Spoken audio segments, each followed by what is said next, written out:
जय हिंद आप सभी को।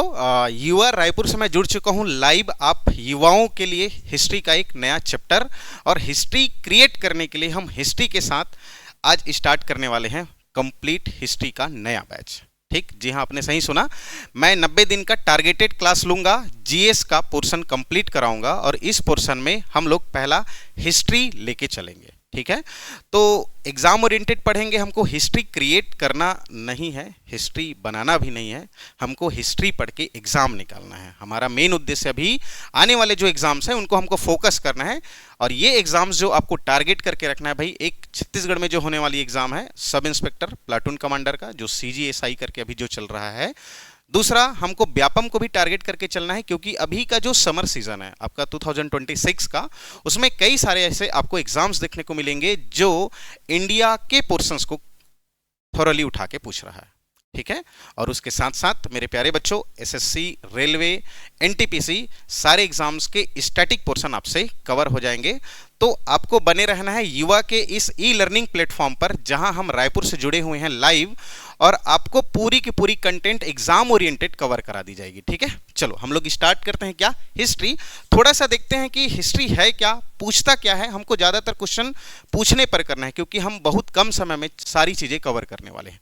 ठीक है, चलो तो थोड़ा सा यदि मैं बात करूं, इतिहास किसको बोलते हैं, यदि आपको पता है तो आप कमेंट में जरूर लिखें कि हाँ मुझे पता है भाई इतिहास का डेफिनेशन क्या है, इतिहास किसको बोलते हैं। और मेरे शब्दों में यदि मैं बयां करूं तो इतिहास वो अतीत की घटनाएं होती हैं, ऐसा पास्ट इंसिडेंट नॉट एक्सीडेंट ना, याद रखना। हाँ, तो इतिहास की वो अतीत घटनाएं जो महत्वपूर्ण हो, वही क्या है आपका इतिहास है। क्लियर, तो पास्ट में घटित अतीत की वो घटनाएं जो महत्वपूर्ण हो, वही इतिहास है, और वही इतिहास को हमको पढ़ना है। हर पास्ट की घटित घटनाएं इतिहास नहीं होती है ना। हमको महत्वपूर्ण इंपॉर्टेंट रोल प्ले करना पड़ेगा, तब हम इतिहास के उन पन्नों तक जा पाएंगे। और अतीत की इन घटनाओं का अध्ययन ही क्या है, आपका इतिहास है। क्लियर ये बात। चलो देखते हैं हम लोग इतिहास के बारे में काफी सारी जानकारियां मैं अब तक शेयर करने वाला हूं। देखेंगे कि हिस्ट्री को पढ़ना कैसे है, अलग अलग तरीके से भी पढ़ सकते हैं, लेकिन हम एग्जाम ओरिएंटेड बात करें तो की फैक्टर को लेकर चलेंगे। किसको? की फैक्टर को। यदि हम इतिहास की बात करें तो सबसे पहले दो तीन बातें यदि मैं बताना चाहूं आपको, तो हिस्ट्री में देखो, एक चीज एज से याद आ रहा होगा आपको, हेरो, इंग्लिश लिखो या हिंदी, दोनों में आप कंफर्टेबल हैं। ठीक, हेरोडोटस। अभी हिस्ट्री नहीं पढ़ रहे हैं, हिस्ट्री के बारे में थोड़ा सा पृष्ठभूमि बैकग्राउंड देखते हैं हम लोग क्या है। यदि एज की मैं बात करूं तो एज से ही याद रखना है एज, और यही एज से क्या आपका हेरोडोटस। कई ऐसे एग्जाम्स हैं, या ऐसा कोई भी एग्जाम नहीं है जो इस प्रश्न को नहीं पूछा होगा, कि भारत में ऐसा नहीं पूछता। यही पूछेगा कि इतिहास का जनक किसे कहा जाता है। किसको कहा जाता है भाई? हेरोडोटस। क्लियर, ये बात आपको पता चल गया होगा, इतिहास का जनक हेरोडोटस को। मैं बार बार इन शब्दों को इसलिए दोहरा रहा हूं ताकि कोई भी चीजें आपको याद करना है तो बार बार सुनना पड़ेगा। जब कोई एक बच्चा बड़ा होता है, जैसे ही 1-1.5 साल का होता है, तो उसको लिखना विखना कुछ नहीं आता है, वो बार बार चीजों को सुनता है, कहीं ना कहीं बार बार सुनता है, माँ पता नहीं मिलियंस बार सुनता है, तब कहीं जाके वो फिर मुंह को बबलिंग करना स्टार्ट करता है। तो इसलिए मैं बार बार चीजों को दोहराता हूँ। ठीक है, क्लास में सारी चीजें आपको याद हो जाएंगी। बात करें हम हिस्ट्री का, तो एज से क्या है भैया? हेरोडोटस है, इसको जनक माना जाता है। इतना बात तो दिमाग में फिट हो ही गया होगा। लेकिन हम बात करें एक शब्द, हम इतिहास लाएं कहां से, हमको पता कहां से चलेगा कि ये इतिहास है? तो हमको क्या करना पड़ेगा? एक्सकवेट करना पड़ेगा, खोज करना पड़ेगा, हमको जानकारी एकत्र करना पड़ेगा। और एकत्र करने के लिए कई ऐसे विभाग हैं, इनमें एक विभाग को हम लोग जानते हैं जिसको बोलते हैं हम लोग पुरातत्व। सुने हैं क्या नाम? आप बताएंगे बिल्कुल, कमेंट करिए आप इस बात को कि सुने हैं। हाँ मैंने सुना है भाई, पुरातत्व सुना है। क्लियर, तो पुरातत्व के आधार पर हम देखें तो सबसे पहले इसको जनक किसको बोला गया? पुरातात्विक आधार पर इतिहास का जनक बोला जाता है रॉबर्ट, किसको बोला जाता है? Robert Bruce fruit. अब जो फ्रूट खाते हैं, एग्जैक्टली मैं उसी फ्रूट की ही बात कर रहा हूं, बट उसमें याद रखना है रॉबर्ट ब्रूस को। और भी याद नहीं होता तो आप रोज फ्रूट खाते हैं, लेकिन फ्रूट खाने के बाद यदि आप ब्रश नहीं करेंगे तो दिक्कत होगा, इसलिए याद रखना है फ्रूट के बाद आपको ब्रश करना है। क्लियर, ये बात इजी है। पुरातत्व विभाग में यदि बात करें तो इतिहास का जनक किसको बोला जाता है? तो रॉबर्ट ब्रूस फ्रूट को 1863 के आसपास अपनी जो डिटेल्स हैं वो इन्होंने क्या किया था? पब्लिश किया हुआ था। ये दो बात आपको क्लियर हो गई होगी, पूछा हुआ है एग्जाम में कि है क्या ये। ठीक, हेरोडोटस और रॉबर्ट ब्रूस फ्रूट। इसके बाद बात करें हम इंडिया में किसको बोला जाएगा भाई? हम लोग अपना तो सब बना के रखते हैं ना, मुन्नू गुल्लू पप्पू, जान ही रहे हो आप लोग। तो हम इंडिया में अपना खुद का तो बना के रखें कि हमारा जो भारतीय स्तर पर कौन इसको प्रमोट किया, कौन आगे लेके गया। तो याद रखेंगे आप एक नाम, कनिंघम। क्या याद रखेंगे? कनिंघम। ठीक, ये दो नाम आपको याद रखना है। ठीक, ये वर्ल्ड वाइड लेवल पर और ये हमारे भारतीय पुरातत्व विभाग पर आपको याद रखना है क्या? कनिंघम। ठीक, यदि पूछा जाए पुरातत्व में भारत का तो आपको कनिंघम लेना है, और इसका जनक पूछा जाए तो हम रॉबर्ट ब्रूस फ्रूट लेते हैं, और इतिहास का सिंपली जनक पूछा जाए तो आप हेरोडोटस के नाम बताएंगे। क्लियर क्या इतनी बात? एक और बंदा है जिसको हम लोग शायद आपने नहीं सुना होगा नाम, वो है आपका थॉमस। आज तक पूछा नहीं गया इनके बारे में, लेकिन क्यों इंपॉर्टेंट है थॉमस मैं बताता हूं। एक नाम मैं यहां लिख रहा हूं भैया, क्या नाम है उसका? थॉमस। थर्मस नहीं बोला ना, याद रखना भैया, मैं क्या बोला? थॉमस बोला। गर्मी का दिन आ रहा है, थर्मस लेके चलना है, लेकिन थॉमस को याद रखना है। कैसे थॉमस? जब हम इतिहास पढ़े तो इतिहास को क्या किए? बांट के पढ़े, है ना। हम जिन भी चीज़ों को जब भी स्टडी करते हैं तो हम बांट के स्टडी करते हैं कि मैं इतना दिन में ये सेक्शन कवर करूंगा, इतना दिन में ये सेक्शन कवर करूंगा। साथ ही साथ हम चीज़ों को इतना ही बांटते हैं जितना हमको ज़रूरत है। इन्होंने, ये थॉमस भाई साहब ने भी यही कहा और यही किया भी। ठीक है, तो ये इतिहास के बारे में 3-4 डेटा आपको याद रखना है। अच्छा, पुरातत्व विभाग का जो हेड ऑफिस है, म्यूजियम की हम बात करते हैं, किसी चीज को हमने मान के चलो हैंड एक्स हमने क्या कर लिया? एक्सकवेट कर लिया, खोज कर लिया, पता चल गया, तो कहीं ना कहीं तो रखेंगे ना, म्यूजियम में ही रखेंगे, अपने घर में ले जाके नहीं रख सकते, है ना, क्योंकि छोटा बच्चा होगा क्या करेगा? उसको तोड़ देगा या गिरा देगा, डिस्ट्रॉय कर देगा। तो हम अकॉर्डिंगली बात करें इन सब चीजों का, तो वर्ल्ड वाइड इसका जो बड़ा म्यूजियम है या इंटरनेशनल म्यूजियम है वो कहाँ है? तो याद रखना आपको, डेनमार्क में है। कहाँ है? डेनमार्क। और डेनमार्क की कैपिटल क्या है? मैं आपके लिए छोड़ रहा हूं ये क्वेश्चन। अब डेनमार्क की कैपिटल में है इसका म्यूजियम, जो अंतरराष्ट्रीय संग्रहालय है। ठीक, कोपेनहेगन। अच्छा, नाम ही मैं बता दिया, चलो ठीक है, याद रखना। आपको कमेंट करना है कि डेनमार्क का कैपिटल क्या है, वही अंतरराष्ट्रीय संग्रहालय है, इंटरनेशनल म्यूजियम है। ठीक, लेकिन भारत में भी तो होगा ना, हम लोग यहां भी तो रखेंगे, यहां भी इतनी चीजें इसके वेट होगी। तो इंडिया में कहाँ है भाई? आप बताएंगे, आपको पता होगा तो आप कमेंट में आंसर दे सकते हैं। और इंडिया की बात करें तो हम भोपाल एमपी में है। ठीक, नोट भी यही बनता है, पता है ना आपको, देवास वगैरह सारी चीजें, बहुत सारी इंफॉर्मेशन अपन देखेंगे। फिलहाल इतिहास से जुड़ी दो बड़ी, मैं खबर नहीं बोल रहा हूं, दो बड़ी सूचना भी नहीं बोल रहा हूं, दो बड़ी जानकारी। ठीक है, कि इंटरनेशनली मैं बात करूं तो डेनमार्क याद रखना है, और इंडिया वाइड बात करूं तो भोपाल याद रखना है। 3-4 बात ही मैं आपको बताया, और ये चारों डेटा आपको याद रखना है, पूछा गया है। ठीक, हेरोडोटस, रॉबर्ट ब्रूस फ्रूट और आपका कनिंघम, थॉमस को पूछा नहीं गया है, मैं क्लियर बता दिया, और ये आपका हेडक्वार्टर या फिर संग्रहालय। आगे बढ़ते हैं इस पर। यदि थॉमस और कनिंघम के बारे में ही थोड़ा पढ़ना है, रॉबर्ट ब्रूस के भी बारे में थोड़ा पढ़ना है, फिर हम पहुंचेंगे कहाँ? इतिहास तक।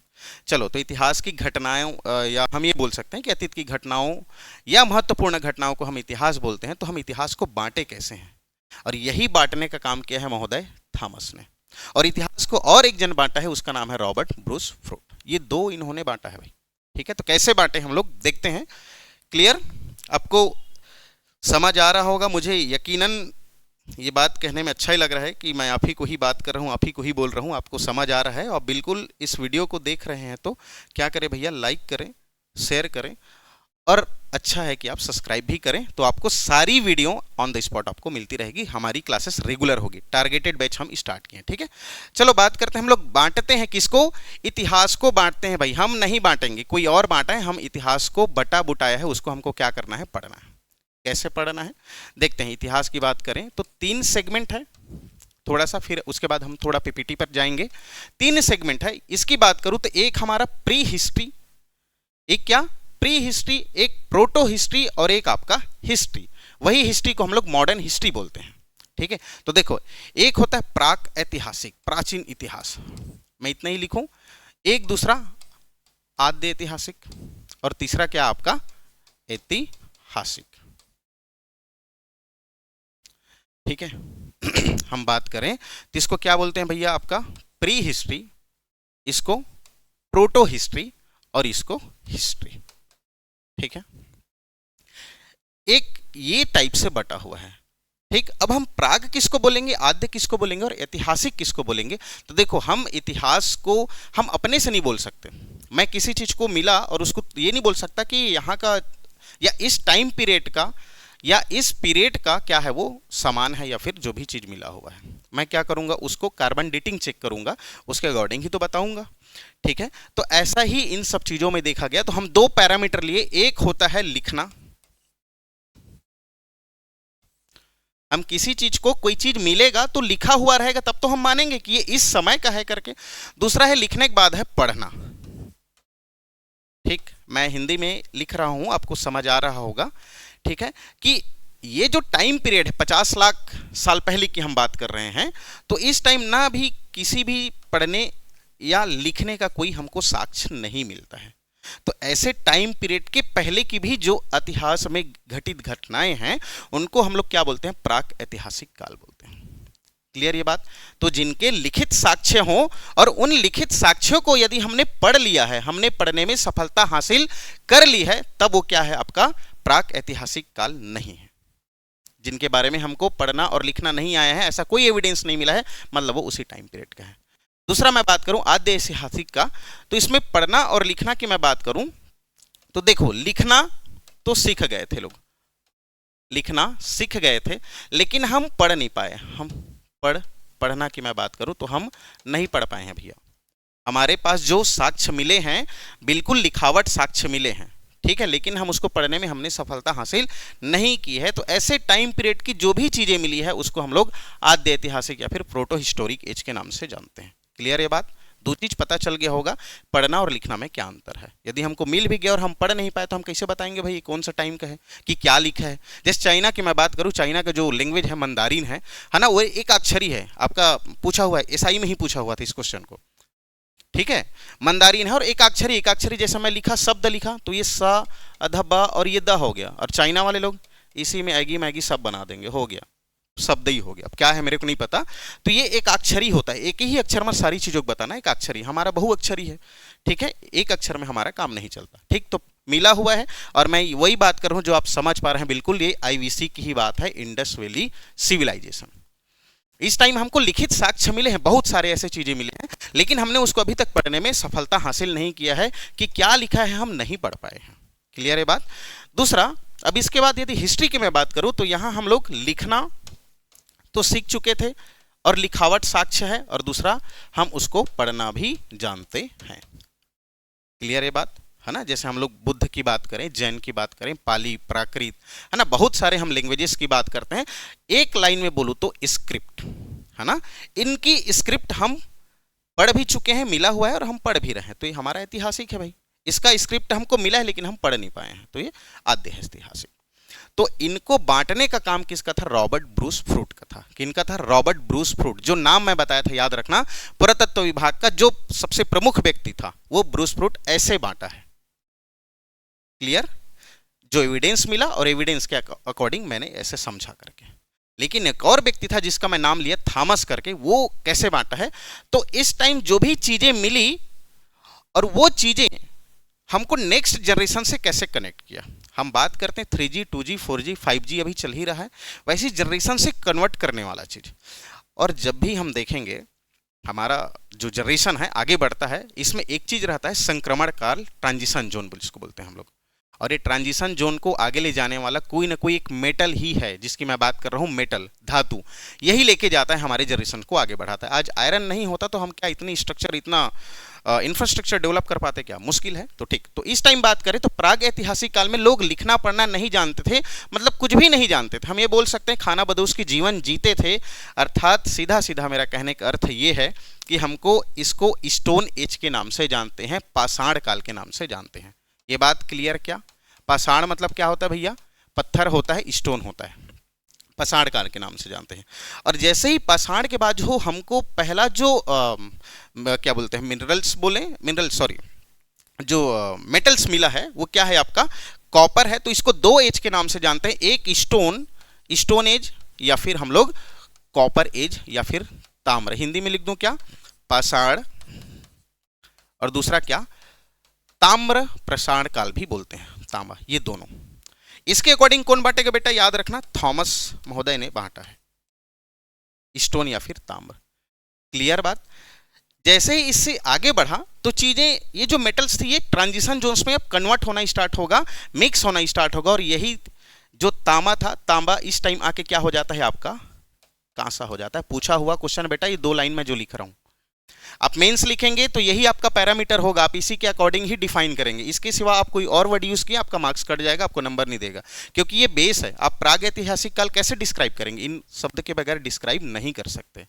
ठीक है, तो याद रखना, ये तांबा हो गया, पाषाण हो गया, इसके बाद जैसे ही कांसा आया, और कांसा के बाद जब हम आज की बात करें तो मेरे बोलने से पहले शायद आपको आंसर पता होगा कि आज का जो जनरेशन है वो कौन सा मेटल पर टिका हुआ है। बताएंगे आप, कमेंट में बिल्कुल आंसर देंगे, क्या है आपका, आयरन या फिर लोहा। 1000 बीसी के एडी के आसपास हम देखते हैं, तरंजी खेड़ा के आसपास हमको मिलता है। ठीक है, तो ये इसके अकॉर्डिंग किसी ने बांटा, इसके अकॉर्डिंग किसी ने बांटा, और दोनों का उतना ही इंपॉर्टेंट रोल है इतिहास को पढ़ने में, समझने में और जानने में। ठीक है, तो आज की क्लास खैर इतना ही रखते हैं, समय इजाजत मांग रहा है, आगे मैं और क्लास नहीं ले पाऊंगा भी। ठीक है, कैसा लगा आप जरूर बताएं। ऐसे ही इंटरेस्टिंग फैक्ट के साथ हम पूरा का पूरा हिस्ट्री पढ़ेंगे, हर एक पॉइंट को मैं बता दूंगा कि ये क्वेश्चन कौन सा ईयर आया भी है बताऊंगा, और आने वाला कौन सा क्वेश्चन है वो भी दिख जाएगा आपको। ठीक है, हम क्लास ओरिएंटेड चीज़ों को एग्जाम ओरिएंटेड बना के पढ़ेंगे। ठीक है, चलो थैंक यू सो मच, आज इतना ही रखते हैं। ठीक है।